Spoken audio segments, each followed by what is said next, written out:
Good morning students. पिछली video में हमने क्लास 9th चैप्टर 12 और 13 का रिवाइज करा था। चैप्टर 12 था हमारा हीरोन्स फॉर्मूला और चैप्टर 13 था पृष्ठीय क्षेत्रफल एवं आयतन। ये दोनों चैप्टर्स आपके थर्ड टर्म्स में भी आने हैं, तो इन्हीं का मैं रिवीजन करा रहा हूँ दोबारा से, और ये चैप्टर मैं आपको कम्प्लीटली करा चुका हूँ। तो कुछ क्वेश्चन मैंने पिछली वीडियो में बताए थे, अब नेक्स्ट क्वेश्चन मैं कुछ आपको इस वीडियो में बताने जा रहा हूँ। चलिए क्वेश्चन नंबर देखते हैं आगे।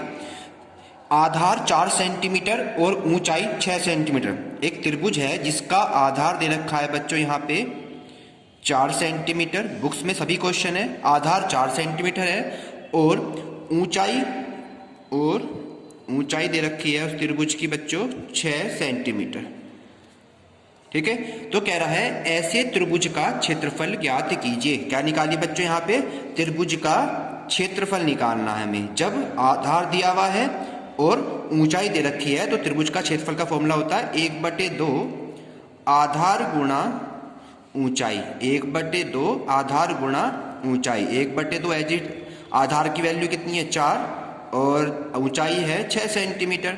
2 से 2 2 जा 4 यानी 2 दूनी 4 हो गए और 6 दूनी कितने हो गए बच्चों? 12 वर्ग सेंटीमीटर। ये हमारा क्या हो जाता है? त्रिभुज का क्षेत्रफल बन जाता है जब हमारे पास आधार और ऊंचाई ज्ञात है।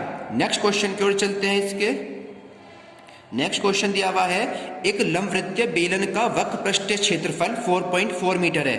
बेलन की बात कर रहा है बच्चों, यहाँ पे बेलन का बात कर रहा है, कह रहा है इसका वक्र पृष्ठीय क्षेत्रफल।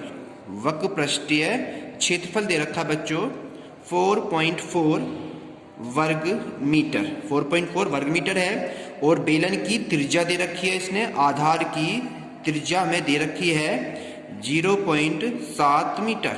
अब वो आपसे कह रहा है इसकी ऊंचाई ज्ञात कीजिए। किसकी ऊंचाई ज्ञात कीजिए? बेलन की ऊंचाई बच्चों हमें ज्ञात करनी है।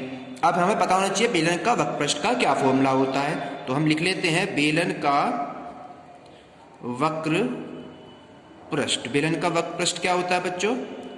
बेलन का वक्र पृष्ठ होता है 2πr/h, और अगर आयतन कहता है तो πr²h, और वक्र पृष्ठ होता है 2πr/h। 2 एज इट इज रख लीजिए। पाई की वैल्यू हमें क्या होता है बच्चों? 22/7, और r की वैल्यू कितनी है? r हमारे पास कितनी रखा? 0.7 दे रखा है। h हमें ज्ञात करना है और वक्र पृष्ठ कितने दे रखा है? 4.4 वर्ग मीटर। ठीक है, 4.4। अब होता क्या है 7 से 7 कैंसिल आउट तो 0.1 हो गया यहाँ पे, और ऊपर के नंबर सब डिवाइड में पहुंच जाएंगे इसके। 4.4 के अपॉन में 2 22 देन 0.1 और इक्वल में h as it is. Point एक अंक पे इसकी कट गई, पॉइंट एक इसकी कट गई, तो 1 का तो कोई मतलब नहीं होता बच्चों यहाँ पर। अब क्या बचा? केवल 22। ऊपर 44 रहा आपका, नीचे आपका 2 इंटू 22 रह गया, एंड देन h ये हो गया 22 दूनी 44। ऊपर 2 नीचे 2, 2 से 2 कट गया, कितना आ गया? 1। तो h इज इक्वल टू कितना आया बच्चों? 1 मीटर आपकी हाइट निकल के आ जाती है। ये आपका आंसर बन जाता है। ओके स्टूडेंट, नेक्स्ट क्वेश्चन की ओर चलेंगे। नेक्स्ट क्वेश्चन देखते हैं, फोर्थ क्वेश्चन। कह रहा है एक 14 सेंटीमीटर व्यास वाले गोले का पृष्ठीय क्षेत्र बताइए। अब की बार गोले की बात कर रहा है जिसका व्यास हमें गिवन है कितना बच्चों? 14 सेंटीमीटर। गोले का व्यास 14 है। कह रहा गोले का पृष्ठीय क्षेत्रफल बताइए। तो गोले का पृष्ठीय क्षेत्रफल का फॉर्मूला पता होना चाहिए। गोले का पृष्ठीय क्षेत्रफल क्या होता है बच्चों? 4πr²। लेकिन हमें r नहीं पता, तो इस व्यास से क्या फाइंड करेंगे बच्चों? यहां से त्रिज्या निकालेंगे। व्यास की क्या हो जाएगी? आधी हो जाएगी। 2 7 14, तो 7 सेंटीमीटर क्या होगी बच्चों? इसकी त्रिज्या हो गई। अब ये फॉर्मूले में पुट कर दीजिए। 4 इंटू पाई की वैल्यू 22/7, r कितना है? 7 मल्टीप्लाई ऑफ 7। 7 से 7 कैंसिल हो गया, 22 चौक 88 एंड मल्टीप्लाई ऑफ 7। 7 का पहाड़ा पढ़ देंगे। 7 8 56 का 6, 5 कैरी, 7 8 56, 56 4, 60 और 1 61, 616 वर्ग सेंटीमीटर। ये हमारा क्या बन जाता है बच्चों? गोले का पृष्ठीय क्षेत्रफल ज्ञात हो जाता है। इस तरह के क्वेश्चंस आपके बहुत इजी हैं। सब क्वेश्चन मैं आपको करा चुका हूं, तो बड़े ध्यान से क्वेश्चन को करना है। नेक्स्ट क्वेश्चन की ओर चलते हैं बच्चों। इसके नेक्स्ट क्वेश्चन नंबर नेक्स्ट है। अब क्या कह रहा है आपसे वो कि एक आर त्रिज्या वाले, अगर सपोज करो त्रिज्या तो आर ही होती है, रेडियस क्या होती है, रेडियस हमारी त्रिज्या होती है आर। कह रहा है एक आर त्रिज्या वाले, सारे फॉर्मूले आप याद कर लेंगे बिल्कुल सारे। आर त्रिज्या वाले शंकु का आयतन क्या होता है। अगर आपसे कोई शंकु का आयतन, बेलन का आयतन, गोले का आयतन का फॉर्मूला पूछेगा जिसकी त्रिज्या आर है, तो हमें सीधा फॉर्मूला लिख देना है। फॉर्मूला क्या होता है शंकु का आयतन का, 1/3 पाई आर स्क्वायर एच, हमारा ये आंसर हो जाता है। सारे फॉर्मूले आप याद रख लेंगे। घनाभ का विकर्ण हमें निकालना है।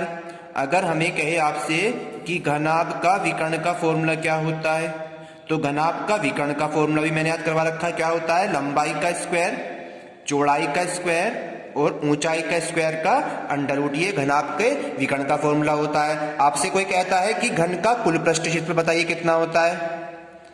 घन का कुल पृष्ठीय क्षेत्रफल, घन का कुल पृष्ठीय क्षेत्रफल क्या होता है बच्चों, घन का कुल पृष्ठीय क्षेत्रफल हम जानते हैं 6a स्क्वायर, ये घन का कुल पृष्ठीय क्षेत्रफल होता है 6a स्क्वायर। बेलन का संपूर्ण पृष्ठ पता होना चाहिए क्या होता है, बेलन का संपूर्ण पृष्ठ, बेलन का संपूर्ण पृष्ठ क्या होता है, बेलन का संपूर्ण पृष्ठ 2 पाई आर एच प्लस आर, ये बेलन का संपूर्ण पृष्ठ होता है। और अर्धगोले का संपूर्ण पृष्ठ की बात करेंगे तो क्या होता है, अर्धगोले का संपूर्ण पृष्ठ क्या होता है बच्चों, 3 पाई आर स्क्वायर होता है अर्धगोले का, 3 पाई आर स्क्वायर, ये अर्धगोले का संपूर्ण पृष्ठ होता है। और शंकु की तिरछी ऊंचाई का फॉर्मूला हम जानते हैं, शंकु की तिर्यक ऊंचाई का फॉर्मूला उसे एल से प्रदर्शित करते हैं। शंकु की तिरछी ऊंचाई जो होती है एल, यानी एल स्क्वायर बराबर क्या रूल होता है, एच का स्क्वायर प्लस आर का स्क्वायर। और जब हम स्क्वायर हटाते हैं इधर से तो एल बराबर क्या बन जाता है बच्चों, एच का स्क्वायर प्लस आर का स्क्वायर का अंडर रूट। ये हमारे फॉर्मूले हैं, कुछ फॉर्मूले मैंने लिखवा दी हैं, आप अपने सारे फॉर्मूले लर्न कर लेंगे, सभी क्वेश्चंस में आपको पूछे जाने हैं। ठीक है, नेक्स्ट क्वेश्चन की ओर चलेंगे थोड़ा सा। नेक्स्ट क्वेश्चन में आपका दे रखा है, इसी में हम क्वेश्चन करेंगे। चलिए नेक्स्ट क्वेश्चन की ओर चलते हैं। कह रहा है एक लंबवृत्तीय शंकु का आयतन निकालना है। अब क्या फाइंड करना है बच्चों, हमें शंकु का आयतन निकालना है। शंकु का आयतन ज्ञात कीजिए जिसकी त्रिज्या 6 सेंटीमीटर, यानी जिसकी त्रिज्या आर तो है 6 सेंटीमीटर और उसकी ऊंचाई जो दे रखी है वो दे रखी है 7 सेंटीमीटर। तो शंकु का आयतन निकालिए। अब शंकु का आयतन हमें पता होना चाहिए, फॉर्मूला क्या होता है, शंकु का आयतन का फॉर्मूला हमें पता है। क्या होता है शंकु का आयतन, 1/3 पाई आर स्क्वायर एच होता है। अभी हमने ऊपर लिखवाया था शंकु का आयतन, तो 1/3 एज इट इज रख लीजिए, पाई की वैल्यू 22/7 रख लीजिए, आर की वैल्यू 6 है, 2 बार लिख देंगे 6 गुना 6, और एच कितना है बच्चों 7 है। 7 से 7 को कैंसिल आउट कर दीजिए, 3 से 6 को कर दीजिए, 3 दूनी 6 और सबकी गुणा कर दीजिए, 22 दूनी 44, 44 की गुणा 6 से कर देंगे। अब 22 दूनी 44 गुणा 6 की गुणा करेंगे, 6 चौक 24 का 4, 2 6 चौक 24, 25 और 26, 264 शंकु का आयतन हो गया घन सेंटीमीटर। ओके स्टूडेंट, अब नेक्स्ट क्वेश्चन की ओर चलते हैं। हमारे पास में कह रहा है हीरोन का सूत्र लिखिए और यह कब प्रयोग किया जाता है। तो हमने हीरोन का सूत्र पढ़ रखा है बच्चों। हीरोन सूत्र क्या होता है, हीरोन सूत्र मैंने पढ़ाया था आपको, कई बार मैं रिपीट करा चुका हूं। पहले हम अर्ध परिमाप निकालते हैं, S बराबर A plus B plus C by 2, 3 भुजाएं ज्ञात होती हैं। ये फॉर्मूला कब लगता है, जब त्रिभुज की तीनों भुजाएं अलग अलग हो, यानी त्रिभुज कैसा हो, विषम बाहु त्रिभुज हो। त्रिभुज कैसा हो, विषम बाहु त्रिभुज होता है, तब ये फॉर्मूला हम लगाते हैं। ठीक है बच्चों, अब इसका त्रिभुज का क्षेत्रफल निकालेंगे। त्रिभुज का क्षेत्रफल निकालने के लिए अंडर रूट में फॉर्मूला होता है S minus A S minus B then S minus C. ये हीरोन्स का सूत्र है, कब लगाया जाता है, कह रहा कब प्रयोग होता है, जब त्रिभुज की तीनों भुजाएं अलग अलग हो, यानी त्रिभुज कैसा हो, विषम बाहु त्रिभुज हो, तब ये लगता है। शंकु बेलन का चित्र कहेगा तो चित्र बनाने आने चाहिए। अगर आपसे कहता है कि शंकु का चित्र बनाइए। अब आयतन तो मैं लिखवा ही चुका हूं, तो शंकु कैसे बनता है बच्चों?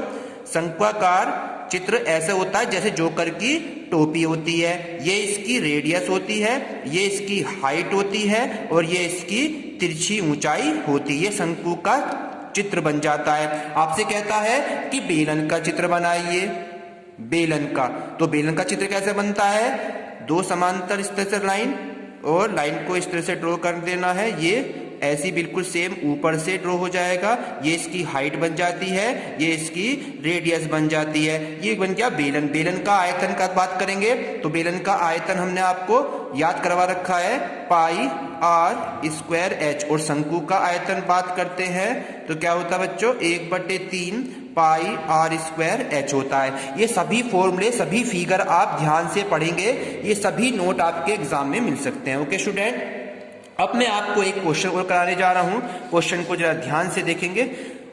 क्वेश्चन है आपका शंकु के ऊपर ही क्वेश्चन आ जाए या किसी भी चीज के ऊपर, जैसे क्वेश्चन है आपका इसमें नेक्स्ट, एक त्रिभुजाकार बोर्ड है, त्रिभुज के आकार का, ये रहा त्रिभुज के आकार का एक बोर्ड है, ठीक है बच्चों। इस तरह का एक बोर्ड बना हुआ है, क्या बना हुआ है? बोर्ड है, और वो कह रहा है इस बोर्ड के किनारे 6, 8 और 10 सेंटीमीटर लंबाई के हैं। 6 का, 8 का और 10 सेंटीमीटर लंबाई के किनारे बने हुए हैं। तो इस पर 9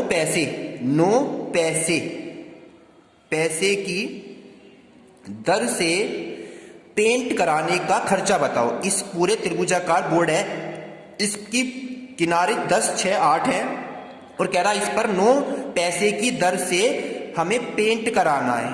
तो पेंट कराने का क्या पूछ रहा है? खर्च पूछ रहा है, कितना रुपए खर्च होंगे। तो सबसे पहले क्या कर लो, इसको हमें एक चीज ज्ञात करनी है कि इसे ये पता कर लो कि ये त्रिभुज आपका समकोण है या नहीं है। अगर ये समकोण बन जाएगा तो समकोण त्रिभुज का क्षेत्रफल हमें पता है, समकोण त्रिभुज का क्षेत्रफल होता है 1/2 आधार गुणा ऊंचाई होता है। फिर हम फॉर्मूला इसमें ये लगा देंगे, और अगर ये समकोण त्रिभुज नहीं हुआ तो फिर कौन सा फॉर्मूला लगेगा बच्चों? इसमें फिर लगेगा हीरोन्स का फॉर्मूला, ठीक है बच्चों। तो सबसे पहले हम इसे पता करने के लिए क्या करेंगे? पाइथागोरस प्रमेय क्या कहती है? कर्ण का सबसे बड़ी भुजा का स्क्वायर शेष दोनों भुजाओं के वर्गों के योग के बराबर आ जाना चाहिए। तो k है हमारा 10, सबसे बड़ी भुजा 10 हो गई, तो 10 का स्क्वायर कर देते हैं। 10 का स्क्वायर बराबर l है हमारे पास में 6 का स्क्वायर प्लस a है 8 का स्क्वायर। अब देखिए 6 का स्क्वायर 36, 8 का स्क्वायर 64 और 36, 64 कितने हो गए बच्चों? यहाँ पे 100 बन जाते हैं। इधर भी 10 दाम 100, इधर भी 10 दाम 100, यानी क्या हो गया? ये एक समकोण त्रिभुज है। जब समकोण त्रिभुज बन जाता है तो फॉर्मूले में सही हो जाएगा। 1/2 आधार है 8 और ऊंचाई है 6, 2 से इसको भाग दीजिए, 2 तिया 6 और 8 तिया 24। तो त्रिभुज का क्षेत्रफल कितना निकला?